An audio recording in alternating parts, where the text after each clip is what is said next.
Nous allons évoquer la situation maintenant en Afghanistan avec son Excellence l'ambassadeur de la République islamique d'Afghanistan en France, Mohammad Homayoun Azizi. Bonsoir Excellence.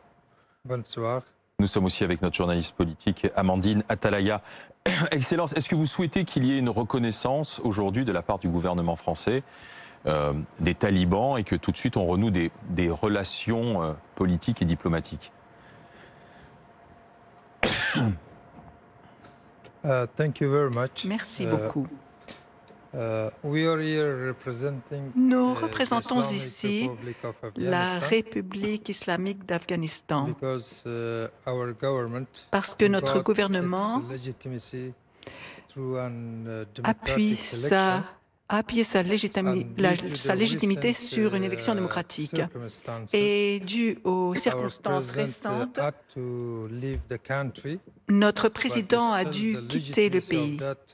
Mais c'est encore le gouvernement légitime selon le droit international. Donc, selon les gens qui sont au pouvoir aujourd'hui, le sont de manière illégitime. Certainement, selon le droit international, lorsqu'un pays, un territoire est capturé par des forces armées, celles-ci n'ont aucune légitimité nationale ou internationale. Donc actuellement, à Kaboul ou en Afghanistan, le pouvoir législatif n'a plus de légitimité internationale. L'homme que je reçois ici devant moi est-il l'ambassadeur qui dénie aux talibans actuellement à Kaboul leur autorité?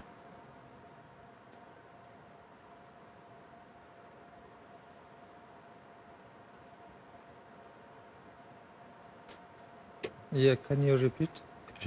Pourriez-vous répéter votre Vous êtes ambassadeur de la République islamique d'Afghanistan, ici, mais vous parlez au nom de l'ancien président, vous ne parlez pas au nom des talibans.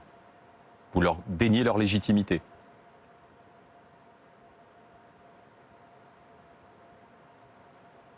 Yes, for sure. Oui, tout à fait. Je représente ici la République islamique d'Afghanistan et non pas l'administration actuelle, le gouvernement actuel, car celui-ci n'a aucune légitimité.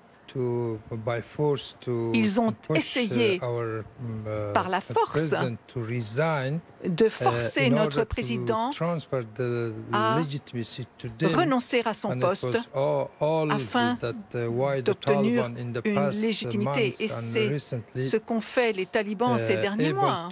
Et récemment, ils ont réussi à gagner du terrain en Afghanistan. Et ils sont arrivés dans la province de Kaboul et ils ont attendu 1 ou 2 jours. Et en fait, pourquoi attendaient-ils? Ils voulaient absolument obtenir, arracher la légitimité de notre président. Mais celui-ci a refusé et il a dû quitter le pays pour conserver la légitimité. Mais pourtant, quand vous avez vu ces images, ce sont eux qui tiennent la conférence de presse, ce sont eux qui sont dans le palais présidentiel, ce sont eux aujourd'hui qui sont les maîtres de Kaboul. Qu'attendez-vous alors de la communauté internationale?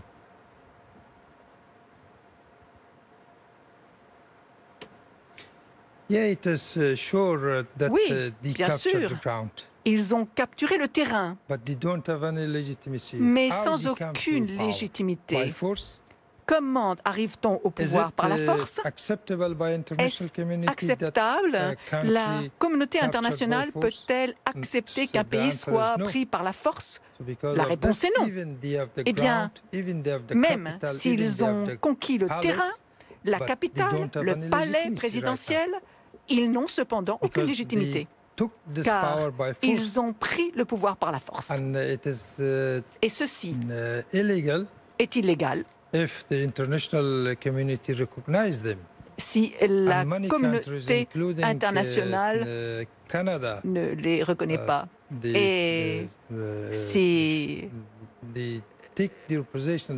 par exemple, Canada a dit que le gouvernement de Kaboul ne peut être reconnu comme un gouvernement légitime. Donc si la communauté internationale ne les reconnaît pas, cela veut dire que nous sommes légitimes. Et c'est pour cela que nous sommes ici pour représenter notre pays. Et ceci dans toutes les circonstances. Mais justement, le président Rouhani est aux Émirats arabes unis. Vous souhaitez que la communauté internationale l'aide à revenir au pouvoir?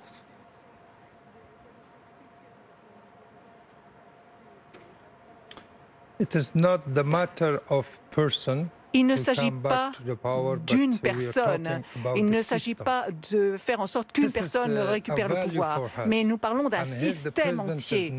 Si le président n'est plus dans le pays, mais le vice-président, selon notre constitution, est dans le pays, et bien selon notre constitution, il peut agir en tant que président substitut. Donc, le vice-président est encore en Afghanistan, et comme je l'ai dit auparavant, selon les circonstances actuelles, le président a dû quitter Kaboul. Et par conséquent, le vice-président a dû quitter la capitale pour prendre le Panjshir. Les garanties que les talibans ont données, comme le fait qu'il y ait une amnistie pour les fonctionnaires ou que les femmes pourront travailler, seront respectées? Ou est-ce que la France est naïve lorsqu'elle pense que ces garanties seront respectées?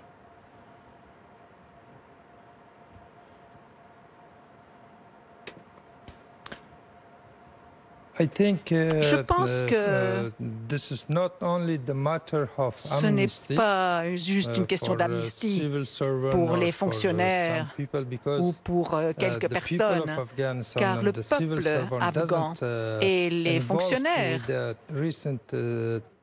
n'ont pas été pris en compte dans les circonstances actuelles. Une grande partie de la population d'Afghanistan a le droit de partir. Et je crois que il n'est pas logique de parler d'amnistie pour le peuple. Qu'a fait le peuple d'Afghanistan quand il fait de mal? Le peuple n'a fait que vivre dans son pays et les fonctionnaires n'ont fait que servir leur pays. Et ça, c'est quelque chose que le pouvoir actuel à Kaboul et leurs appuis internationaux veulent leur donner une espèce de légitimité. Mais ceci est inacceptable. Et le droit international ne peut accepter cela, car tout groupe armé qui capture un pays par la force, même s'ils utilisent des termes très agréables et très chics, eh bien, ce n'est pas une raison pour les reconnaître. Comment pouvons-nous rapatrier les Afghans qui, par exemple, ont travaillé avec la France, si nous ne discutons pas avec les talibans?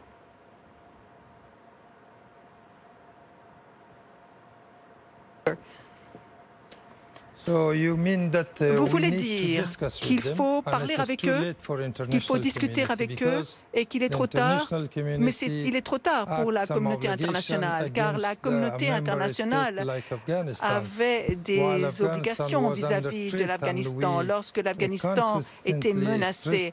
Et nous avons constamment insisté sur le fait que nous affrontions des menaces. Et ce n'était pas juste le gouvernement afghan qui était menacé, mais c'était une menace régionale et même mondiale qui s'annonçait. Et il y a eu des très belles phrases, mais aucune action. Donc nous attendons de la communauté internationale et du Conseil de sécurité de l'ONU qu'ils soient proactifs et non pas réactifs. Et nous ne pensions pas qu'ils attendraient de voir comment une force envahirait un pays et pour se dire « Ah ben maintenant, asseyons-nous pour parler avec eux ». Je crois qu'il est trop tard pour parler avec eux. Excellence, dans une heure, dans 3 quarts d'heure, le ministre français des Affaires étrangères, Jean-Yves Le Drian, sera notre invité sur BFM TV. Qu'attendez-vous de la France? Qu'attendez-vous de la diplomatie française?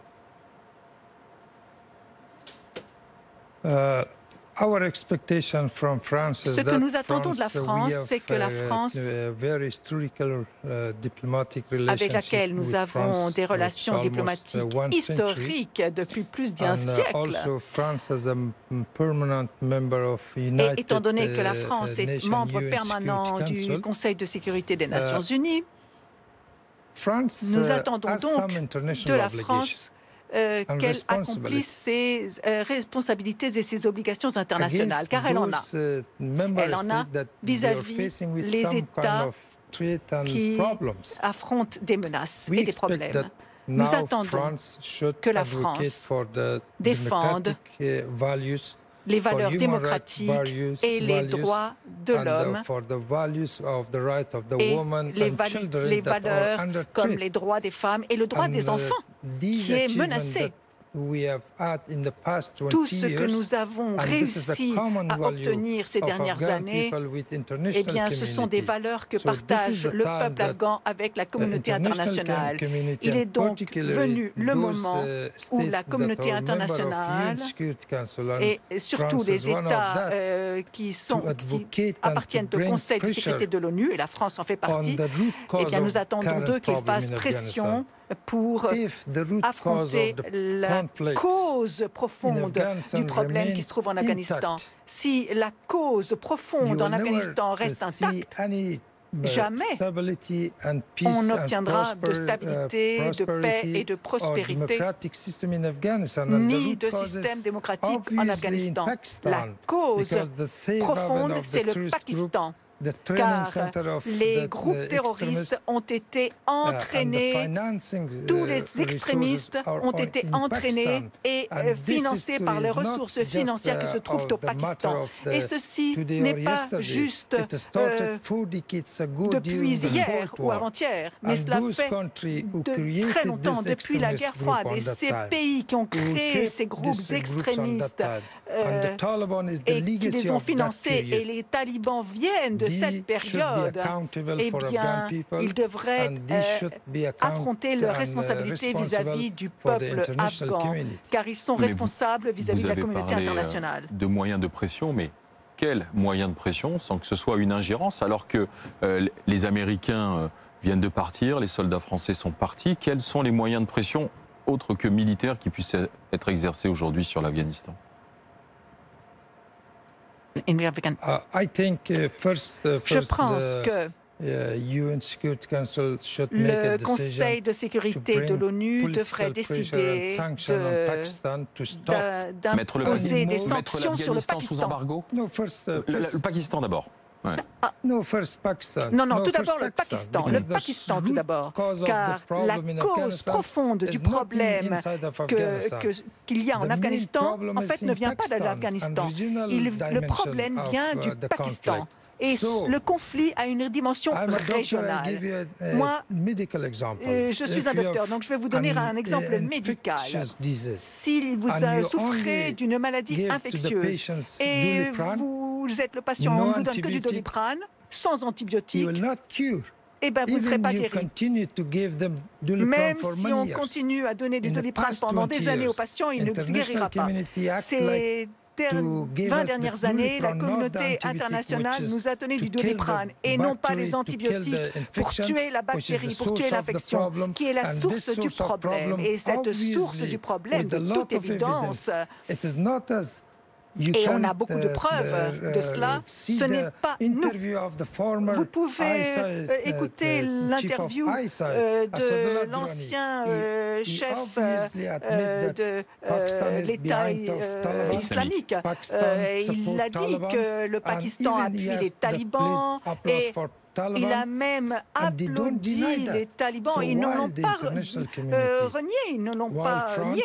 Donc, la France, les États-Unis savent très bien que la source de ce problème, la source du problème de l'Afghanistan se trouve au Pakistan. Par conséquent, ils devraient agir en exerçant des pressions diplomatiques et autres sur le Pakistan.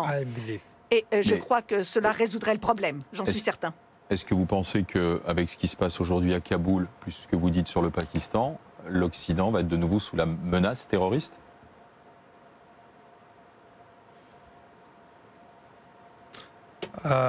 Yes, I do oui. warn the international community. Je préviens la communauté internationale de ce qui se passe aujourd'hui en Afghanistan ne restera pas dans les limites de l'Afghanistan, de par la présence de dizaines d'organisations terroristes en Afghanistan et au Pakistan, et du fait que le problème en Afghanistan est un problème régional et je dirais même qu'il y a une dimension mondiale.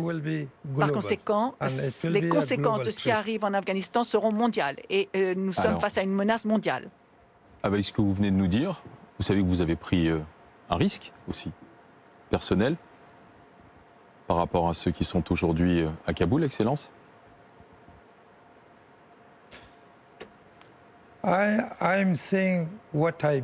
Je dis ce que je crois être la réalité et la vérité. Évidemment, je suis au service de mon gouvernement démocratique. Et depuis lors, j'étais menacé. Et les explosions des bombes des talibans m'ont épargné plusieurs fois. Donc, quand on aime son pays, quand on aime son peuple, il faut avancer, aller de l'avant, même s'il y a des risques. Mais il faut défendre notre peuple et nos générations futures. Vous êtes ambassadeur de la République islamique d'Afghanistan ici en France. Est-ce qu'un retour pour vous à Kaboul est quelque chose d'envisageable ou pas? Dans ces circonstances, non. Vous pourrez éventuellement demander à rester en France et faire une demande officielle au gouvernement français?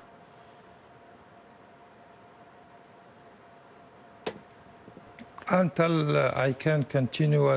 que je pourrai continuer en tant qu'ambassadeur, tant que je pourrai continuer à travailler et à défendre l'avenir de mon peuple, je resterai ici en tant qu'ambassadeur. Et si je suis face à de nouveaux problèmes, évidemment, je devrais prendre une décision. Vous pensez que vous craignez que l'Occident ne fasse preuve de lâcheté vis-à-vis des talibans à Kaboul?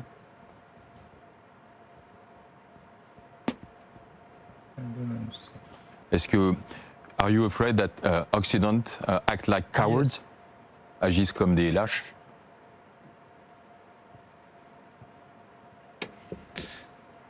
Le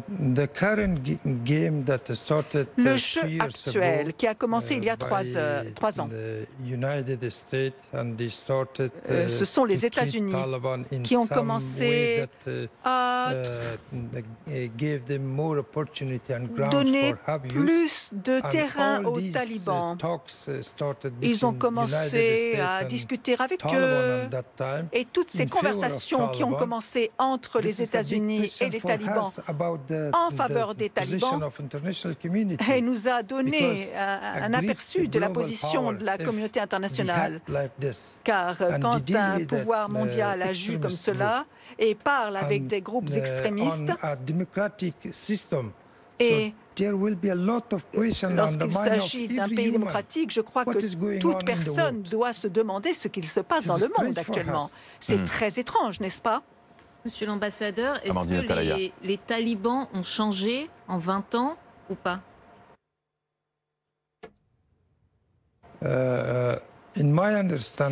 D'après moi, ces 20 dernières années, ils ont tissé des relations avec d'autres groupes terroristes dans la région et même au niveau international. Et donc ils ont changé, mais pas pour le bien, mais pour le pire, car leurs activités dans le passé étaient des attaques suicides contre les civils pour détruire les infrastructures. Et ils ont violé les droits de l'homme et toutes les conventions internationales. Donc ils ont changé au pire. Souhaitez-vous que la France et les pays occidentaux maintiennent des ambassades en Afghanistan ou pas? Oui,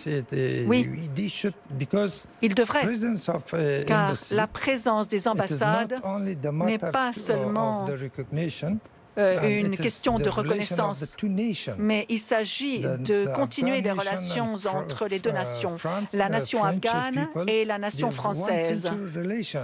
Ils doivent continuer leurs relations. Et la présence des ambassades permet de continuer les relations entre deux nations. Est-ce que la partie n'est pas presque déjà jouée dans la mesure où la Chine, la Russie aussi, ont décidé de dialoguer, déjà d'entamer le dialogue, de négocier avec les talibans? Je pense que le jeu est plus complexe qu'on ne le croit. Le jeu qui se déroule en Afghanistan est bien plus complexe que ce que l'on ne peut voir dans les médias, etc. Car le scénario que l'on voit se dérouler en Afghanistan, on parle de groupes extrémistes islamistes qui veulent arriver au pouvoir au niveau régional et avec l'appui, avec certains appuis internationaux. Ceci pour créer un pouvoir en Afghanistan.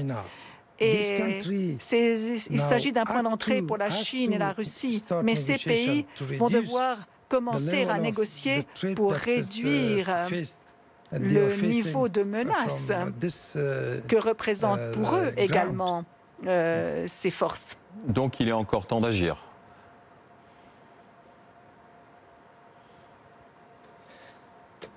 Je pense que nous devrions toujours agir et même être proactifs. Donc il faut faire tout pour éviter